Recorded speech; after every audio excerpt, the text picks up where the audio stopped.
દેશના સર્વોચ્ચ ઇમામ અને ઓલ ઇન્ડિયા ઇમામ ઓર્ગેનાઇઝેશનના પ્રમુખ ડો ઉમર અહમદ ઇલેશી દરભાવતીના ધારાસભ્ય શૈલેષભાઈ મહેતાના નિવાસ સ્થાને શુભેચ્છા મુલાકાતે આવ્યા ત્યારે દરેક મનુષ્ય એક થઈ રહેનો સંદેશ આપ્યો હતો। ધારાસભ્ય શૈલેષભાઈ મહેતા દ્વારા તેમનું ઉષ્માભર્યું સ્વાગત કર્યું।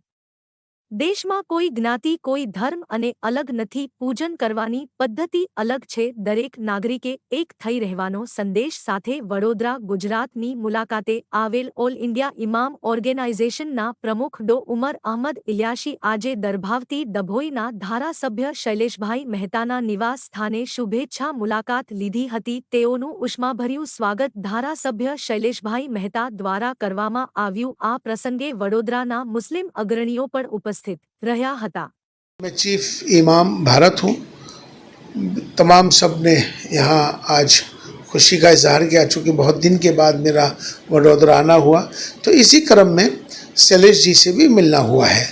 पहले भी आया था, 7-8 साल पहले आया था, तब भी शैलेश जी से मिले थे। आज भी उसी क्रम में शैलेश जी से मिल रहे हैं। कारण तो कुछ नहीं है, लेकिन यही है कि सबको मिलके रहना है। संदेश यही देना है कि हम सब एक हैं और मिलके रहने में ही भारत को मजबूत करना है।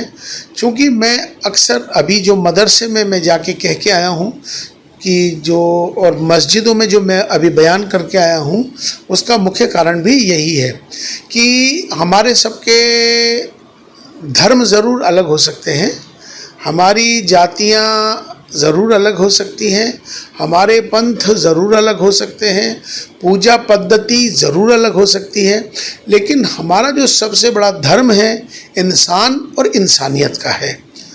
भारत में रहते हैं, हम सब भारतीय हैं।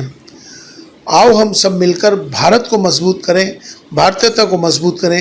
राष्ट्र सर्वोपरि है। मुस्लिम अग्रणी तो ना कहेवाय, भारत देशना सर्वोच्च इमाम है અને આજે વડોદરામાં આવ્યા છે, ગુજરાતમાં આવ્યા છે અને મારે ત્યાં એમને પધાર્યા જે મારે માટે ગૌરવની વાત કહેવાય।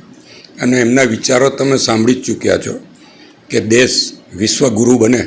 મોદી સાહેબ જે રીતે કામ કરી રહ્યા છે અને જે રીતે દેશનો વિકાસ થયો છે એ બાબતનો પણ એમણે ઉલ્લેખ કર્યો। તમામને હળીમળીને રહેવાનું એમણે કીધું છે અને સર્વધર્મ સંભાવની એ વાત કરે છે। આગામ 7-8 વર્ષ પહેલાં પણ અમારી મુલાકાત વડોદરામાં થઈ હતી। આજે એ આવ્યા અને આજે મારા આમંત્રણને માન આપીને જ્યારે મારા ઘેર પધાર્યા હોય ત્યારે સ્વાભાવિક છે કે મારા માટે આનંદનો વિષય કહેવાય। અને દેશના સર્વોચ્ચ ઇમામ જ્યારે વડોદરાની ધરતી પર આવ્યા હોય, જ્યારે આવા વિરલ વ્યક્તિત્વ અને ધાર્મિક માણસ આપણે તે પધારે અને આશીર્વાદ આપે, એનાથી મોટું શું હોય છે।